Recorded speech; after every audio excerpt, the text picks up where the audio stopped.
কেমন আছেন সবাই?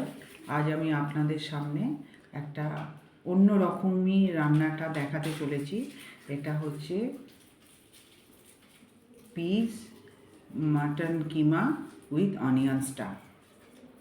আমার এখানে কিমা আছে, মাটন কিমা, আর পেঁয়াজগুলো ছোট ছোট করে কাটা আছে। আর এই পেঁয়াজটাকে আমি ভেতর থেকে স্কুপ করে রেখেছি দুটো, পরে দেখাবো স্টেপ বাই স্টেপ।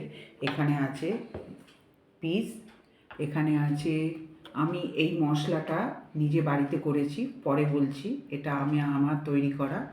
আর এটা আছে লঙ্কার গুঁড়ো, শাহি গরম মশলা, কাশ্মীরি রেড চিলি, জিরে গুঁড়ো, এখানে আছে ধনে পাতা, কাঁচা লঙ্কা, আদা বাটা, আর নুন, হলুদ, তেল এগুলো তো লাগেই, ওগুলো ছাড়া হয় না।